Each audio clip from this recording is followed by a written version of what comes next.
see enough and write it down, I tell myself. And then some morning when the world seems drained of wonder, someday when I am only going through the motions of doing what I am supposed to do, which is right.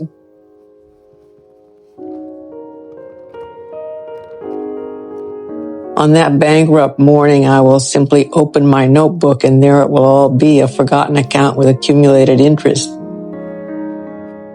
Paid passage back to the world out there.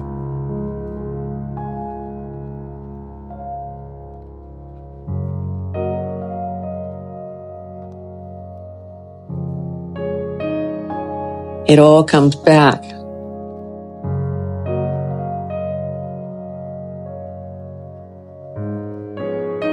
Remember what it is to be me.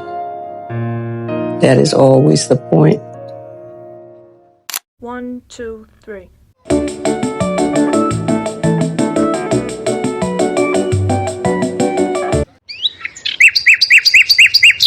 Esse é um vídeo de balanço de meio de ano sobre os cadernos que tenho usado em 2025, o que os jovens hoje em dia têm chamado de meu ecossistema de cadernos. E então vou começar pelos cadernos, agendas, enfim, que deram muito certo, me surpreenderam, e até o que deu errado, e um caderno que eu acrescentei. Os cadernos estão se multiplicando como coelhos aqui. Tá, o que deu mais certo é um caderno que eu já usava, uma agenda, na verdade, mas que esse ano ganhou muito fôlego. Eu tenho gostado muito de voltar a ela, que é essa agenda semanal aqui. Eu coleciono essas agendas há muito tempo. Essa é uma editora que publica obras em domínio público, sempre nesse formato aqui, simulando uma encadernação antiga, e essa é a agenda que eles publicam. Deixa eu mostrar uma página vazia aqui. É agenda do tipo semanal, horizontal, pouco espaço para escrever, e aqui eles sempre divulgam alguma imagem ou algum texto, ilustração de obras publicadas por essa editora. Deixa eu ver se tem um poema aqui. Aqui um trecho do Hermann Hesse, Memórias, texto de memórias. Tem os calendários usuais, enfim. E eu uso essa agenda para fazer registros da minha família, especialmente dos meus filhos, o que nós fizemos, etapas de desenvolvimento. Então, tenho escrito praticamente todos os dias algumas linhas e tenho gostado muito. Então, essa é a que deu mais certo esse ano, mas é uma agenda que eu já mantenho há muito tempo com esse intuito de registro da nossa família. Mesmo antes de ter filhos, eu fazia esses registros. E é isso. Outra agenda que me surpreendeu foi a do Robonit. Eu tenho usado agora em 2025 o Robonit Cousin A5 semestral. E vou começar agora no segundo semestre uma nova agenda, enfim. E eu uso para compromissos na versão semanal e na versão diária, nas páginas diárias, eu uso para anotação de leitura. Deixa eu mostrar aqui o do segundo semestre, eu já encapei, porque a capa original é um papelão de uma cor horrível, né? Então eu encapo com embrulho de presente, enfim, coisas que eu acho bonito. Então esse vai ser o do segundo semestre, eu encapei com esse embrulho. Também coloquei aqui uma etiqueta com a minha expressão do ano, mente de principiante. Dessa vez eu colei aqui realmente a impressão, aqui eu coloquei uma etiqueta destacável, pensava que eu poderia mudar essa expressão, mas vai continuar, eu acho que vai continuar para o ano que vem, enfim. E daqui a pouco eu mostro como que ficou essa do segundo semestre, mas só para vocês entenderem o que tem aqui dentro. Quando eu mostrei a minha do primeiro semestre, eu já mostrei todas essas partes, mas só para não ficar muito estranho o que eu tô falando, tem esses calendários 2025, 2024, 2026. Esse calendário de 2024 eu acho meio inútil.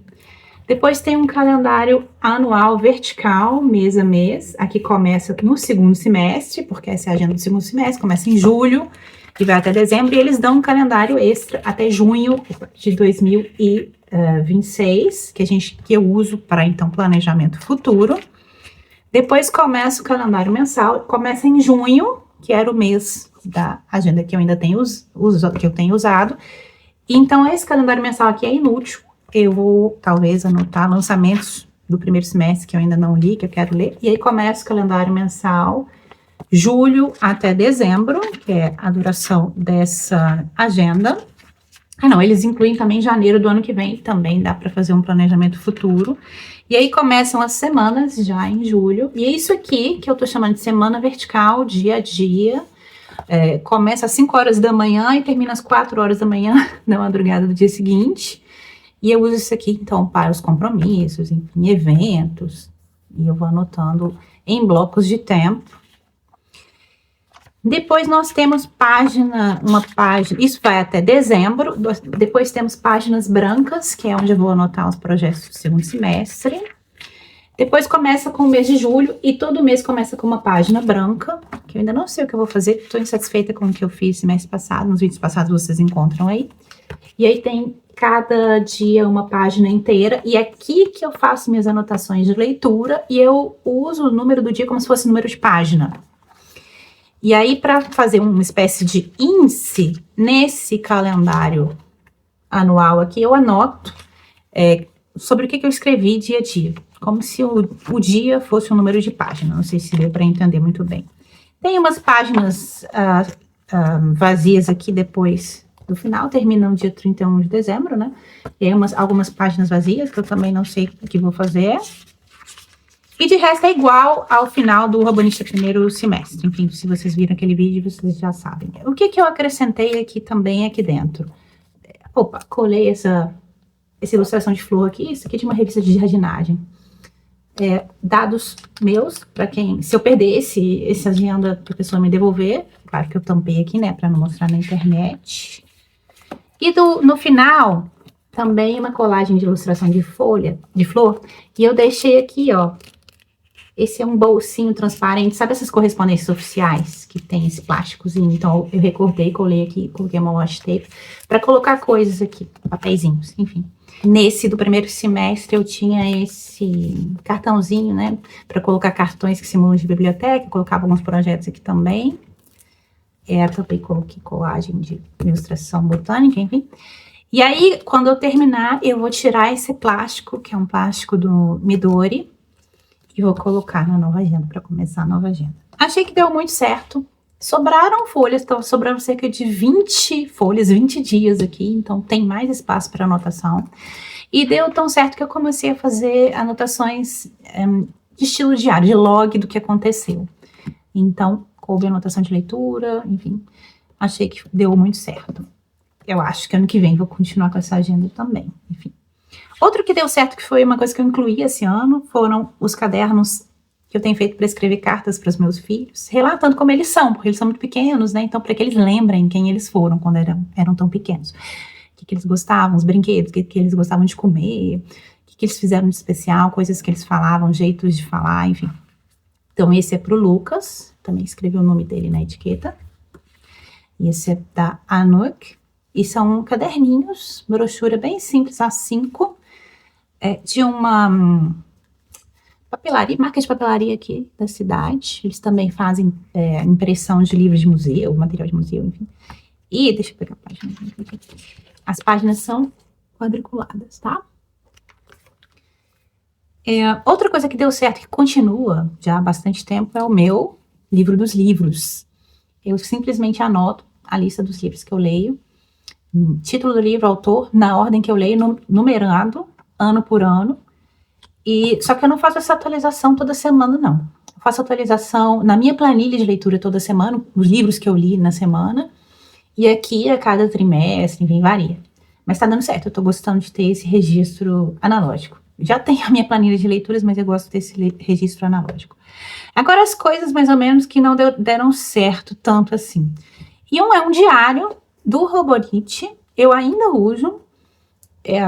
Esse é uma agenda de 2024 que eu comprei usada, enfim, já expliquei isso quando eu comprei. É a versão capa dura do caderno A6 do Robonite, também uma agenda diária. A diferença com relação ao A5 é que a agenda menor não tem a semana vertical, que para mim é necessário, né, porque eu uso como agenda. Então eu uso isso aqui como diário, eu mesmo marcando as datas, ignorando as datas, porque isso aqui é uma agenda antiga, deixa eu pegar uma data não escrita aqui, ó. Eu simplesmente ignoro a data totalmente e uso como se fosse um caderno de diário, o mesmo data. Uma página pode ter 2 dias, um dia compreender 3 páginas, enfim. O que eu acho que não tá dando tão certo é que como eu tô usando a agenda também como diário, então tá demorando mais para completar esse caderno. Então eu uso os 2, nem sempre eu tenho os 2 à mão, eu tenho mais a agenda sempre comigo. Então, uma divisão que eu tenho feito é o seguinte: na agenda semanal da família, coisas relacionadas à família; na minha agenda normal, Robonite A5, um log seco de coisas que aconteceram no dia, nem sempre eu faço isso, e aqui um caderno mais para reflexão, coisa mais reflexão sobre ideias, o que aconteceu, sentimentos, enfim. É mais ou menos isso que eu tenho fazendo, mas eu não volto todo dia para cá, quero voltar. E uma coisa que deu errado, que eu substituí, foi o meu caderninho de listas. Eu achei que esse caderninho, esse é um Stalogy, os A6. Ele é muito pequeno, começou a ser desconfortável, porque minhas listas de leitura, elas compreendem não apenas livros, mas também artigos, né, cuja citação é bastante longa, citação de fonte, citação bibliográfica. E, olha só, é quadriculado, papel bem branco, comparando com o Robonite, é um papel mais branco. Mas é um papel fino também, não é o mesmo tipo de papel, mas é bem fino, que torna a agenda leve, compreendendo muitas páginas. Esse aqui tem mais de 368 páginas, e é bastante leve. Se você pega um caderno de outra marca, com um papel mais grosso, aí o caderno fica mais grosso, mais pesado. Então por isso que eu escolhi essa marca, e ele é um pouco mais barato que o Robonite também. O Robonite tem caderno, mas esse é um pouco mais barato pelo número de folhas também. Uma outra questão é que tem uma encadernação muito boa. O caderno também fica, como fala, em 180 graus, bastante confortável para escrever. E uma coisa que talvez encareça um pouco o produto são essas bordas arredondadas aqui. Mas eu achei pequeno, então aí eu comprei o Stalogy, também 365 dias, na versão A5. E aí estou transcrevendo as listas aqui, um pouco mais pesado, maior para carregar, mas eu achei que para conter essas listas mais extensas, esse tamanho é melhor. E então tô gostando mais desse aqui, também muito confortável, que eu gosto do Stalogy, que olha, ele é bastante maleável, a capa de boa qualidade, coisa que o Robonite não é. O Robonite, a capa é um papelão mais durinho, você não consegue fazer assim sem quebrar e estragar. Tá, então esse aqui eu deixei de usar como lista e eu passei a usar para fazer desenho. Eu tenho me sentido muito inspirada para desenhar. Então, tenho feito desenho aqui, mas não vou mostrar porque eu sinto vergonha, porque é bem tosco, né? Um caderno que eu acrescentei, um caderno novo, que tem a ver com um projeto que eu comecei. Não tô com tempo para começar novos projetos e decidi começar. Por quê? Ninguém entende. Que é o projeto O Caminho do Artista, da Julia Cameron. Esse é um livro de 1992 que bombou na década de 90. Até hoje muita gente fala que isso mudou a vida deles, blá blá blá. E eu já tinha começado a ler e meio que não gostei do estilo da autora. Continuo não gostando do estilo que ela escreve esse livro. Eu vou comentar mais um pouco à frente. É que O Caminho do Artista, um caminho espiritual para uma criatividade elevada. Enfim, eu vou colocar a capa brasileira aqui e vou procurar quem traduzir, colocar na descrição do vídeo. Essa minha edição é edição de 30 anos, ou seja, já é uma edição que eu tenho há muito tempo. Eu preferi comprar em e-book, muita gente prefere o físico, mas o físico era muito grande, um trambolho, e como eu não curti tanto a escrita da autora, eu achei que e-book para mim funciona melhor para não ter esse trambolho aqui. Mas decidi fazer porque eu tô me sentindo inquieta. E aí eu paro alguns projetos porque eu quero mudar, eu sei que eu quero mudar alguma coisa nos projetos, mas não sei o que.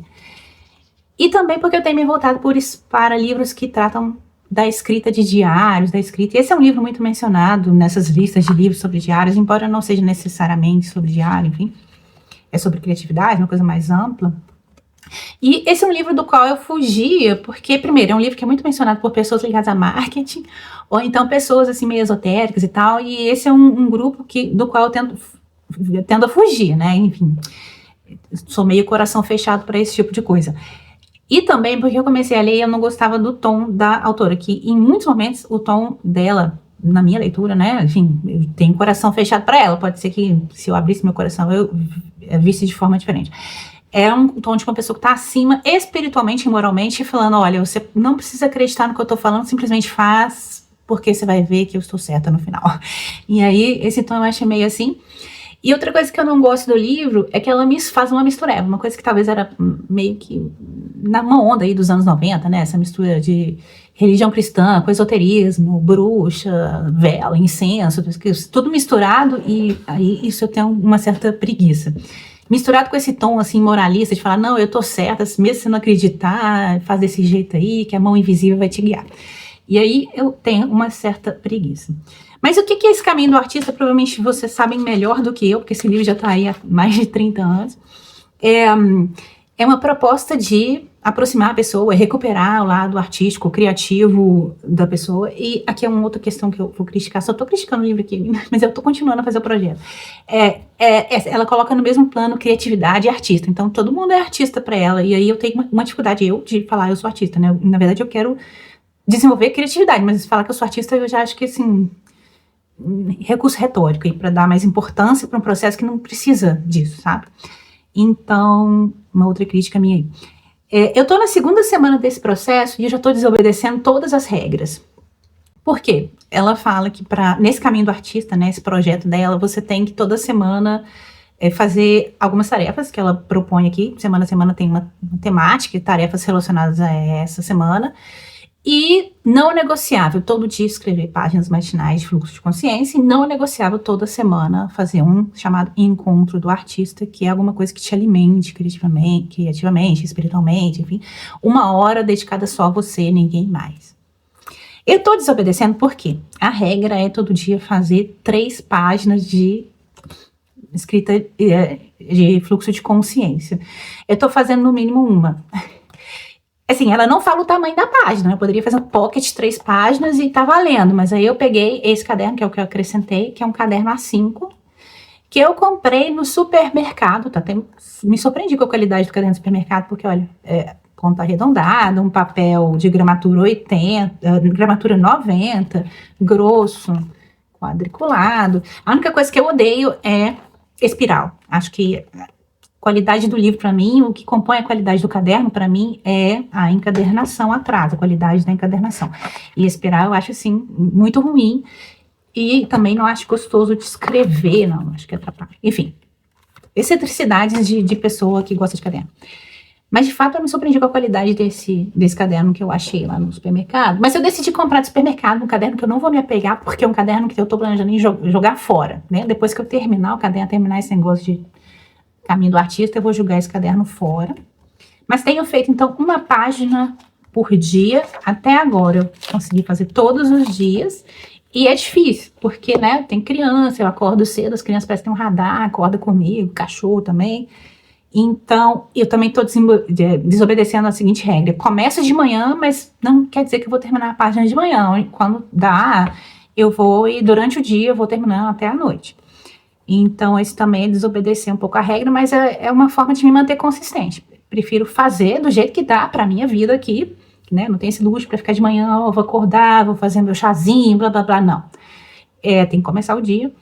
Então, é adaptar a coisa para a minha realidade. E eu tô na segunda semana. Outra questão que eu vou mudar aqui é que as semanas não vão coincidir com as semanas de 7 dias da vida normal. Então, enquanto eu leio o livro, pode ser que eu leve 1 semana e meia, 2 semanas para ler o texto da autora correspondente à semana 1, semana 2. Então, pode ser que demore para eu completar as 12 semanas. Pode ser que eu leve 12 meses para fazer as 12 semanas. Mas o meu plano é ler o livro até o final e fazer 12 encontros com encontros de artistas, enfim, o meu encontro com artista, né? E escrever páginas matinais todos os dias. Esse é o meu plano. Uma forma de me manter consistente com o projeto da autora, ler o livro até o final e poder avaliar. Então, eu ainda tô eu terminei a segunda semana, vou começar a terceira semana. A princípio, não se pode falar que você está fazendo esse projeto, então o fato de eu fazer esse vídeo já estou desobedecendo mais uma regra dessa altura aí. Estou falando, não sei se eu vou fazer vídeo para todas as semanas, se eu estou comentando aqui. E eu vou comentar aqui os temas das 2 primeiras semanas. Na primeira semana, é uma semana introdutória cujo tema é para recuperar um senso de segurança. Ela fala que é o início de uma recuperação criativa.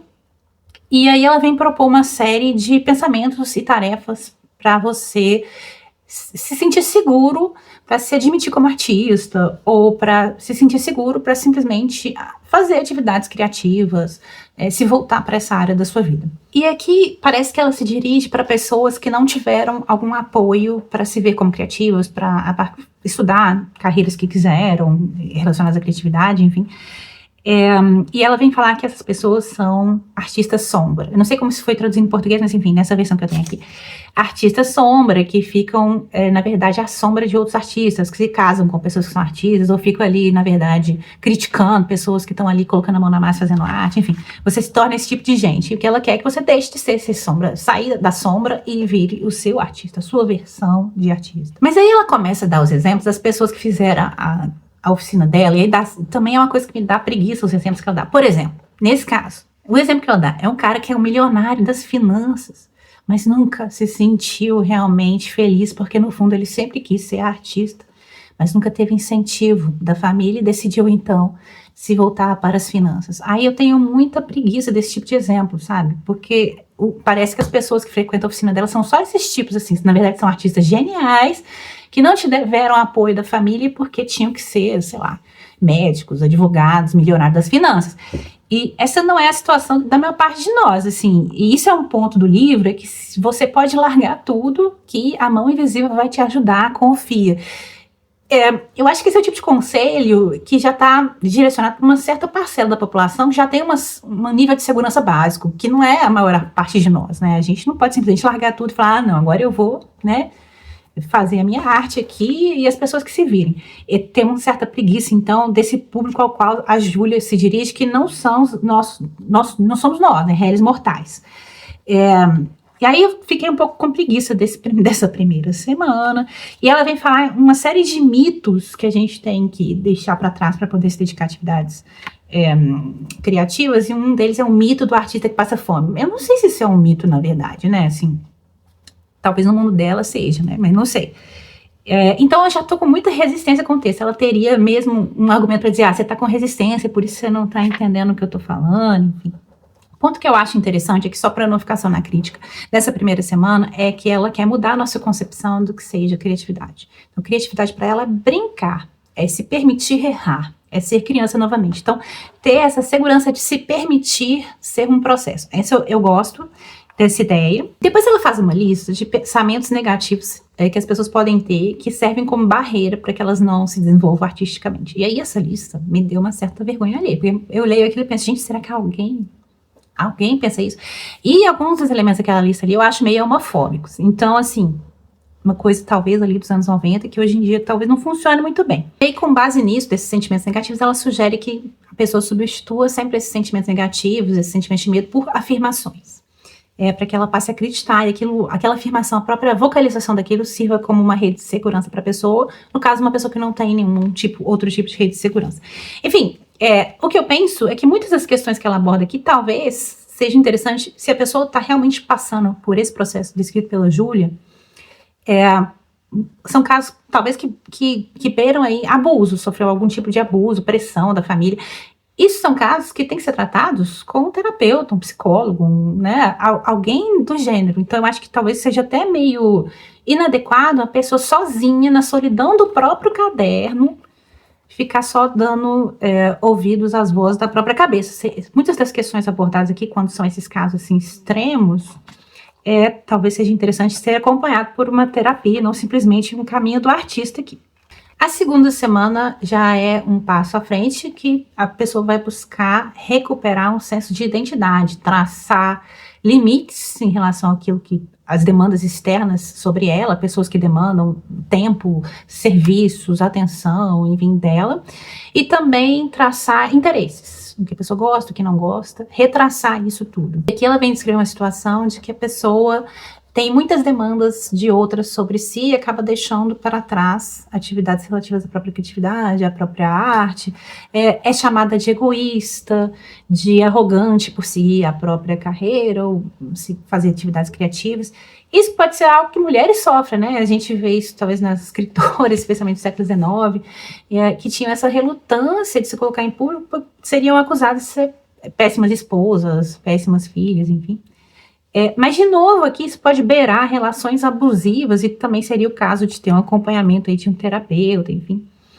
E aí ela começa a argumentar que a arrogância é o contrário. A arrogância é não seguir a própria criatividade, não fazer a própria vontade, que Deus quer que você faça a sua criatividade. Você pode deixar de lado as demandas dos outros para seguir aí a sua criatividade. Isso eu acho que também é um argumento que não pode ser levado a ferro e fogo, né? Porque, tipo assim, isso se aplica também quando você tem uma família, você tem filhos, você pode largar tudo e falar, não, agora eu vou fazer minha arte. Tchau, não preciso ter nenhuma dependência, ninguém pode depender de mim porque Deus quer que eu faça minha arte, seja um artista, enfim.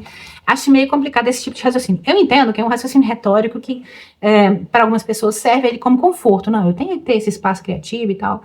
Mas eu acho complicado levar a ferro e fogo essa argumentação dela aí. Bem, eu estou com o coração bastante fechado com relação a esse texto, então eu só estou achando dificuldades. Mas tenho feito o projeto. O problema para mim é quando ela faz essa ligação extrema entre individualismo extremo e vontade de Deus. Tudo que eu quero, eu sou o centro do universo porque Deus quis assim. Então eu acho isso problemático chegar a esse ponto aí de argumentação. E ela vem trazer uma figura que pode ser uma figura que atrapalha o caminho aí do artista, da pessoa querendo se dedicar à criatividade, que é a figura do crazy maker, criador de caso, pessoa que atrapalha, eu não sei como fica isso em português. Que quer te dominar, né? Você tá ali no momento que você mais precisa se voltar para si mesmo, a pessoa vem e faz uma demanda de tempo, uma demanda, ou vem colocar algum tipo de dúvida na sua cabeça, enfim. E aí, o ponto dela é que você tem que evitar essas pessoas, identificar essas pessoas, evitar e se dedicar a si.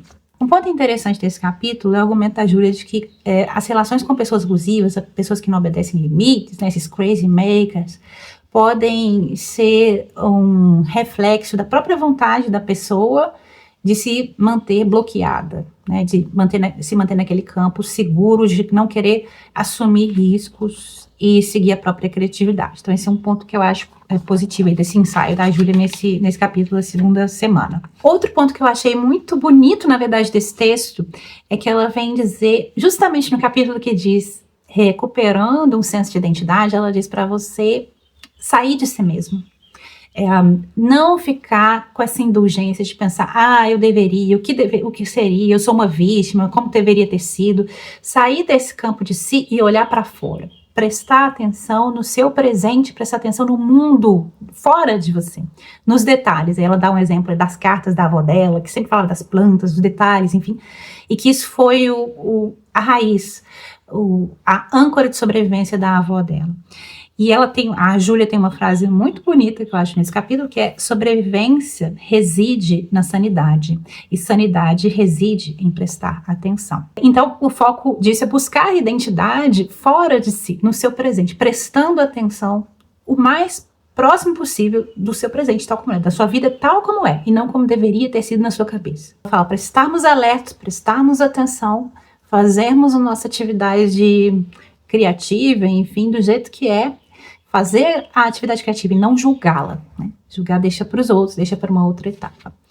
Outra característica desse projeto Caminho do Artista é que você não pode reler as suas páginas matinais.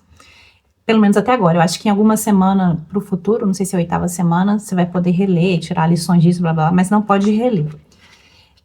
Então, eu ainda não reli, mas a minha impressão é de que minhas páginas matinais são uma longa lista de coisas por fazer, de tarefas por fazer. Porque eu tenho esses outros... Porque esse vai ser um caderno que eu vou jogar fora. Eu tenho esses outros diários em que eu vou anotando o que aconteceu, enfim, as minhas reflexões. Eu deixo pra cá o que eu não quero manter. E eu tento fazer o que a autora propõe, que é fluxo de consciência. E o que eu descobri é que, pra mim, pelo menos, é muito difícil. Eu acho muito difícil escrever em fluxo de consciência. Eu sempre paro pra pensar antes o que eu vou escrever. Todos os exemplos de fluxo de consciência que eu tenho, na verdade, da literatura, eles não foram escritos em fluxo de consciência. Eles foram construídos.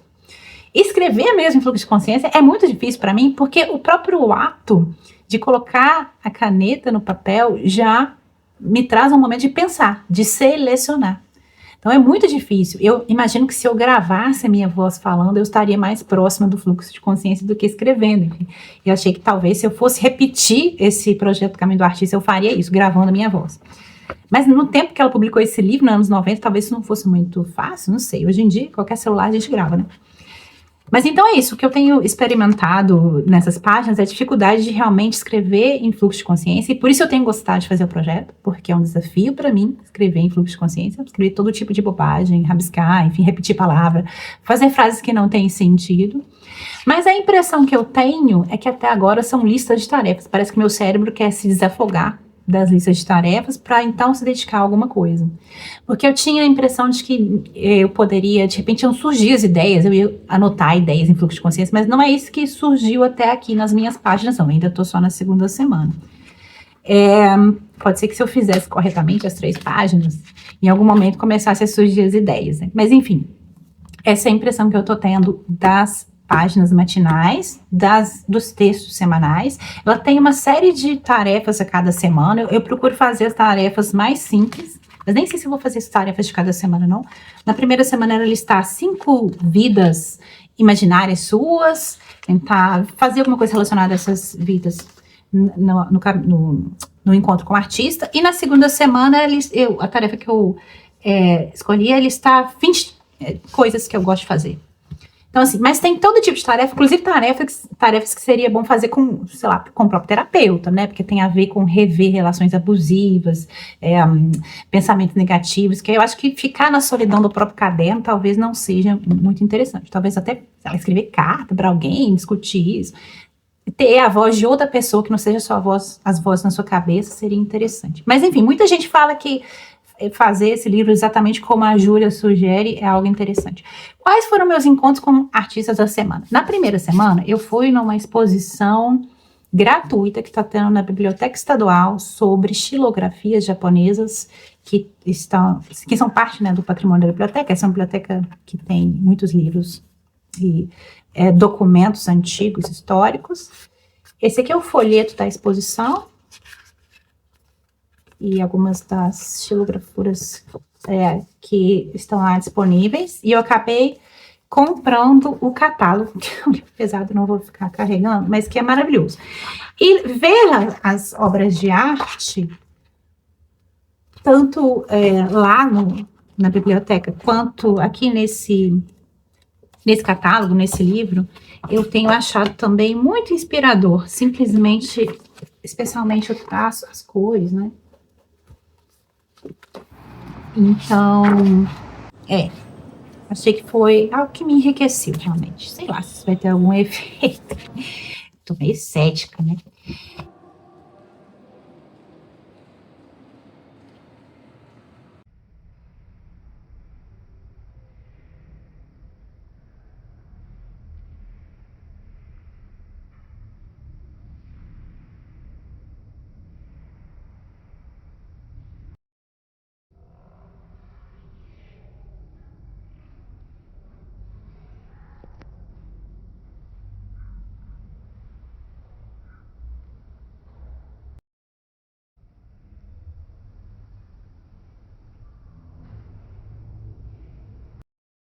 Lá perto da Biblioteca Central, há uma livraria de língua inglesa muito boa, uma livraria independente, é ali perto da universidade, ligada à universidade, enfim.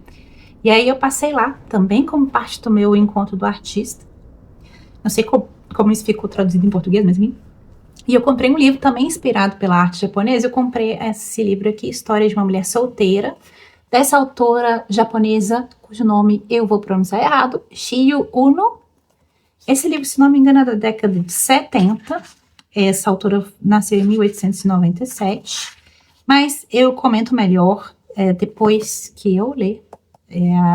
Achei interessante, achei bonita essa capa também. E tinha a ver, né, com o meu encontro do artista da semana. E aí, na semana 2, eu fui a uma exposição, dessa vez na Casa da Literatura da cidade, que é uma exposição nova sobre a Susan Sontag. Então, aqui está o folheto. É sobre a vida dela. Eles têm, periodicamente, exposições, principalmente sobre autores, obras, enfim. E essa começou recentemente, eu queria conferir. Eu achei interessante na disposição das obras, também vou colocar umas imagens aqui, é porque, de um lado, eles expunham fatos relacionados à vida da Susan, e atrás eles expunham como se fosse o avesso, né? Livros que ela lia, coleções de objetos que ela tinha, filmes aos quais ela assistiu. Eu achei interessante essa disposição das coisas. E aí eu comprei também o catálogo dessa exposição.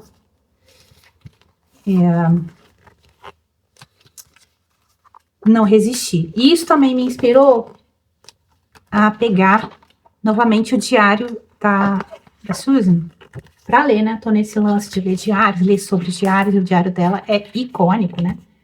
A primeira vez que eu li, eu não gostei tanto, principalmente do volume 1.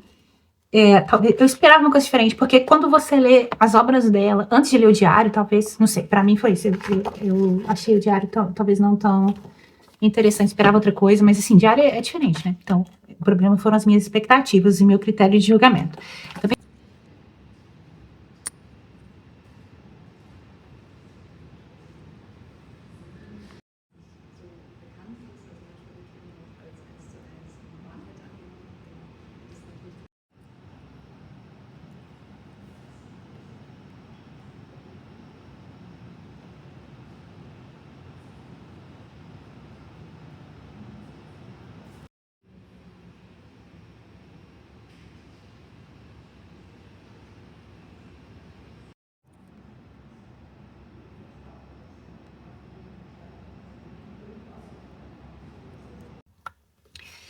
bom, é isso. Falei demais aqui. Espero que vocês tenham gostado aí do vídeo. Me digam se vocês já fizeram o caminho do artista, me deem dicas aqui que eu tô fazendo errado, como é que eu tenho que fazer isso. Será que eu simplesmente faço as páginas matinais, os encontros do artista e deixo para lá os textos da Júlia, enfim. Não sei. Eu não vou fazer o registro de todas as semanas, porque eu acho que seria demais aqui. Só se eu achar interessante eu faço esse registro em vídeo. E se eu tiver algum comentário sobre alguma mudança aí relativo ao meu processo. Eu sei que na semana 4 é uma semana que você não pode ler nada. Então, eu acho meio complicado, né? Para eu poder obedecer essa regra de não ler nada, eu vou tentar colocar essa semana numa semana de férias, né? Que aí realmente posso não ler nada, faço outras coisas, que é principalmente cuidar de criança. Porque as crianças estão fora, no que está fora da creche. Então, acho que eu vou fazer isso porque na vida real, assim, não ler por uma semana, eu acho que vai ser impossível. Outra questão dessa semana 4, eu acho que as pessoas, elas espantem e elas usam para não ler mídias sociais, não ler internet e tal. E acho que isso já vai ser a minha vida normal, não usar mídia social. Mas pode ter um efeito que é não ler newsletter, não ler jornal, né? Enfim. Na década de 90, quando o livro foi lançado, talvez isso fizesse mais sentido, né? Não sei, hoje em dia. Já estou me adiantando aqui, estou falando demais. Pois é, pode ser que demore um ano para eu fazer esse projeto, não prometo nada. Se vocês quiserem trocar figurinhas com relação a esse projeto, desabafar, eu vou achar interessante, ou me darem dicas de encontros com o artista. Nem todos os encontros precisam ser isso de ir para museu, né? Isso é o que ela fala. Faça a coisa com leveza. Criatividade é voltar a ser criança, né? Então pode ser simplesmente, sei lá, fazer yoga, meditar. Eu planejo isso, né? Ter encontros com artistas assim mais relaxantes e tal. Nas semanas em que eu precisar desse tempo para não fazer nada, para olhar o teto. Né? Bom, é isso. Falei demais. Espero que vocês tenham gostado. Me digam aí sobre os cadernos que têm usado, como foi esse balanço de meio de ano, se vocês mudaram alguma coisa, o que vocês me sugerem. E eu vejo vocês no próximo vídeo, no próximo livro.